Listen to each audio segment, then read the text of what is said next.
السلام علیکم ویورز، کیا حال ہیں آپ کے؟ میں ناز آپ کے ساتھ ہوں۔ میں نے کل آپ کے ساتھ شیئر کیا کہ جنگ فجار جو تھی وہ قبائل کے درمیان میں ہوئی، اور اس کے بعد حلف الفضول کا واقعہ پیش آیا۔ حلف الفضول جو تھا ایک معاہدہ تھا جو قریش کے مختلف قبائل کے درمیان میں ہوا، اور اس طرح امن قائم ہو گیا۔ اگر یہ معاہدہ حلف الفضول نہ کیا جاتا تو اتنی عظیم جنگ ہوتی کہ ختم ہونے پر نہ آتی اور بہت سی جانوں کا نقصان ہوتا۔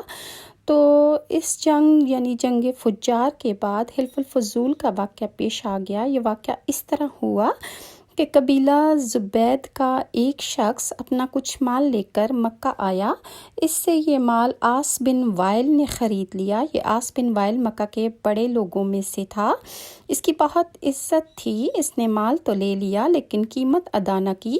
زبیدی اس سے اپنی رقم کا مطالبہ کرتا رہا، بار بار اس سے اپنی رقم مانگتا رہا، لیکن عاص بن وائل نے رقم ادا نہ کی۔ اب یہ زبیدی شخص اپنی فریاد لے کر مختلف قبیلوں کے پاس گیا۔ ان سب کو بتایا کہ عاص بن وائل نے اس پر ظلم کیا ہے، لہٰذا اس کی رقم اس کو واپس دلوائی جائے۔ اب چونکہ عاص مکہ کے بڑے لوگوں میں سے تھا، اس لیے ان سب لوگوں نے عاص کے خلاف اس کی مدد کرنے سے انکار کر دیا۔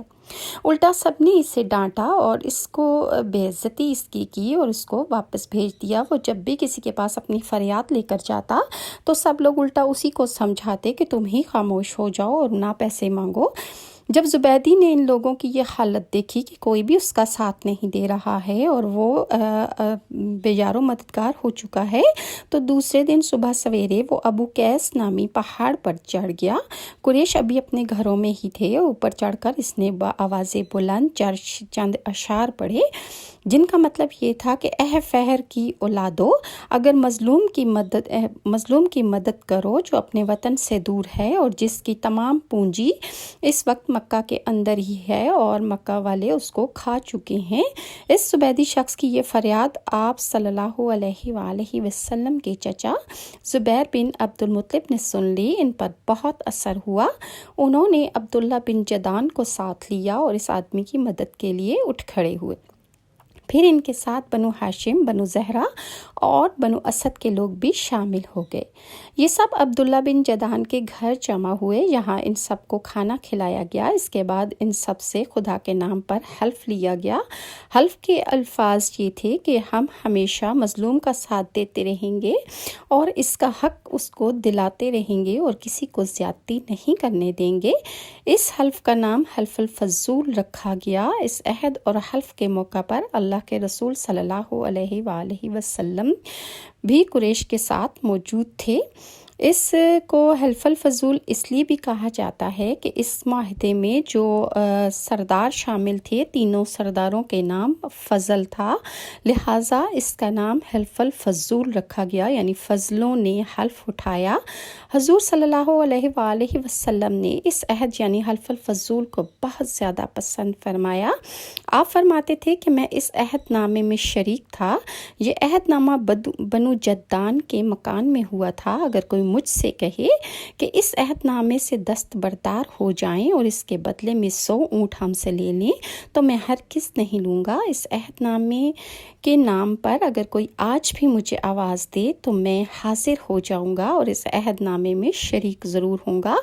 آپ کے اس ارشاد کا مطلب یہ تھا کہ اگر آج بھی کوئی مظلوم یہ کہہ کر آواز دے کہ اے حلف الفضول والو، تو میں اس کی فریاد کو ضرور پہنچوں گا اور ضرور اس کی مدد کروں گا، کیونکہ اسلام تو آیا ہی اس لیے ہے کہ سچائی کا نام بلند کر دے اور مظلوم کی مدد کرے اور حمایت کرے۔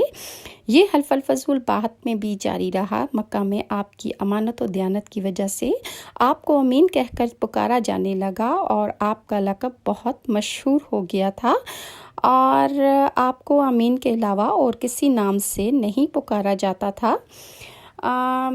آپ نے دیکھا کہ یہ معاہدہ جو امن اور سلامتی کی بنا پر کیا گیا تھا اور کوشش کی گئی تھی کہ مظلوم کی داد رسی کی جائے گی اور کسی مظلوم کو نقصان نہیں پہنچے گا، تو حضور صلی اللہ علیہ وآلہ وسلم نے بہت چھوٹی عمر میں اس معاہدے میں حصہ لیا، اور مزید حضور صلی اللہ علیہ وآلہ وسلم نے اپنے تجارت کا سفر کیسے شروع کیا، انشاءاللہ میں نیکسٹ ویڈیو میں آپ کے ساتھ شیئر کروں گی کہ کس طرح آپ حضرت خدیجہ کا سامان لے کر شام کی طرف گئے اور آپ نے تجارت کیسے کی اور کیا کیا معجزات نظر آئے۔